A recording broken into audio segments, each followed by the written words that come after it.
بسم اللہ الرحمن الرحیم۔ السلام علیکم ناظرین۔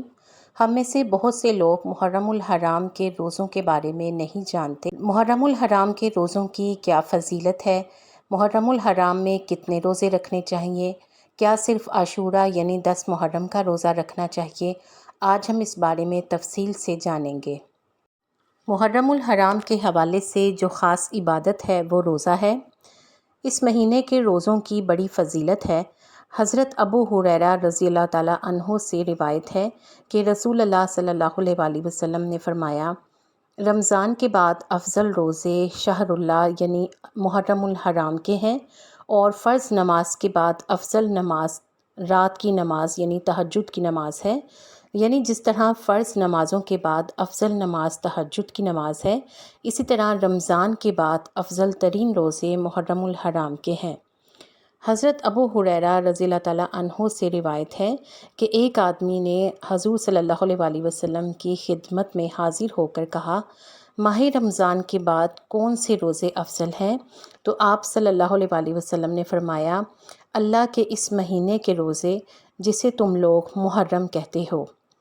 حضرت ابن عباس رضی اللہ تعالیٰ عنہ سے عاشوراء کے روزوں کے بارے میں پوچھا گیا تو انہوں نے کہا کہ میرے علم کے مطابق رسول اللہ صلی اللہ علیہ وآلہ وسلم نے کسی دن کو سب دنوں سے افضل سمجھ کر روزہ نہیں رکھا سوائے اس دن کے یعنی عاشوراء کے، اور نہ ہی کسی مہینے کے سوائے اس مہینے کے یعنی رمضان کے۔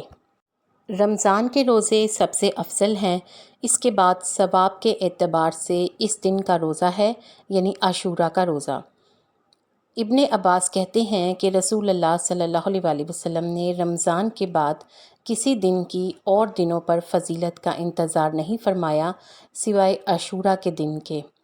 رمضان کے روزوں سے پہلے بھی محرم کے روزے ہوا کرتے تھے۔ یہ بھی یاد رکھیں کہ یہود بھی محرم میں روزہ رکھتے تھے، اور خصوصاً 10 محرم کا روزہ۔ اس کے علاوہ زمانہ جاہلیت میں قریش بھی 10 محرم کا روزہ رکھتے تھے، لیکن اس کا تعلق واقعہ کربلا سے نہیں ہے، یہ اس سے پہلے کا روزہ ہے۔ قریش اپنے بچوں کو بھی روزہ رکھواتے تھے۔ کہا یہ جاتا ہے کہ رسول اللہ صلی اللہ علیہ وآلہ وسلم نے عاشوراء کی صبح انصار کے محلوں میں کہلوا بھیجا کہ جس نے صبح کھا پی لیا ہو وہ دن کا باقی حصہ روزے کی طرح پورا کرے، اور جس نے کچھ کھایا پیا نہ ہو وہ روزے سے رہے۔ اور پھر بعد میں بھی رسول اللہ صلی اللہ علیہ وآلہ وسلم نے اس دن روزہ رکھا اور اپنے بچوں کو بھی روزہ رکھواتے تھے۔ انہیں اون کے کھلونے دے کر بہلاتے تھے، یعنی اون کے کچھ کھلونے بنا کر آپ انہیں کھیلنے کے لیے دیتے، اور اگر وہ بھوک کی وجہ سے روتے تھے تو انہیں بہلانے کے لیے کھلونے دیتے کہ وہ اس سے کھیلیں یہاں تک کہ افطار کا وقت آ جاتا۔ امام زہری علیہ السلام حالت سفر میں بھی عاشوراء کا روزہ رکھتے تھے۔ لوگ آپ سے کہتے کہ جب آپ رمضان میں حالت سفر میں ہوتے ہیں تو روزہ نہیں رکھتے۔ آپ علیہ السلام فرماتے کہ رمضان کے روزوں کے بارے میں حکم ہے کہ ان کی گنتی بعد میں بھی پوری کر لو، لیکن عاشوراء کے روزے کے بارے میں ایسا نہیں فرمایا کہ یہ روزہ کسی اور دن رکھ سکتے ہیں، اسی لیے اسی دن روزہ رکھنا۔ حضرت ابو قتادہ رضی اللہ تعالیٰ عنہ سے روایت ہے کہ رسول اللہ صلی اللہ علیہ وآلہ وسلم نے فرمایا، میں سمجھتا ہوں کہ اللہ تعالیٰ عاشوراء کے روزے کے بدلے گزشتہ 1 سال کے گناہ معاف فرما دے گا۔ حضرت ابو قتادہ سے ہی روایت ہے کہ عاشوراء کے دن کے روزے کے بارے میں جب پوچھا گیا تو آپ صلی اللہ علیہ وآلہ وسلم نے فرمایا کہ یہ پچھلے 1 سال کے گناہوں کا کفارہ ہے۔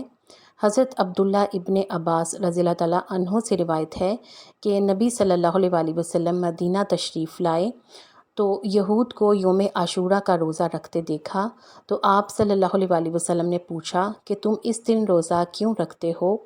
انہوں نے جواب دیا کہ یہ عظمت والا دن ہے، اس دن اللہ تعالیٰ نے حضرت موسیٰ علیہ السلام اور ان کی قوم کو نجات دی تھی، اور فرعون اور اس کی قوم کو غرق کر دیا تھا۔ حضرت موسیٰ علیہ السلام نے بطور شکر اس دن روزہ رکھا، اس لیے ہم بھی روزہ رکھتے ہیں۔ تو آپ صلی اللہ علیہ وآلہ وسلم نے فرمایا کہ موسیٰ علیہ السلام سے تمہاری نسبت ہم زیادہ قریب ہیں، یعنی ہم ان کی زیادہ پیروی کرتے ہیں، اس لیے آپ صلی اللہ علیہ وآلہ وسلم نے خود بھی روزہ رکھا۔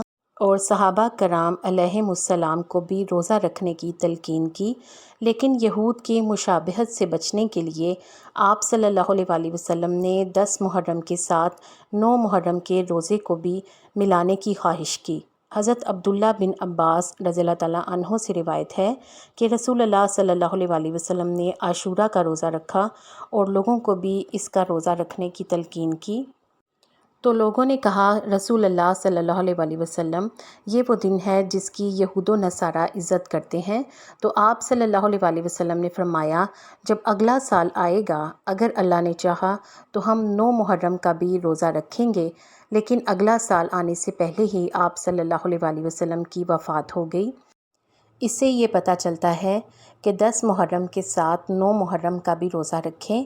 بعض لوگوں نے 10 اور 11 کی بات کی، لیکن وہ سند ضعیف ہے، اس لیے 10 محرم کے ساتھ 9 محرم کا بھی روزہ رکھیں، لیکن اگر کسی وجہ سے آپ 2 دن کا روزہ نہ رکھ سکیں تو 10 محرم کا روزہ رکھ لیں۔ مجھے امید ہے کہ آپ کو شہر اللہ یعنی محرم الحرام کے روزوں کی فضیلت کے بارے میں پتہ چل گیا ہے۔ اللہ سے دعا ہے کہ وہ ہم سب کو روزہ رکھنے کی توفیق عطا فرمائے، آمین۔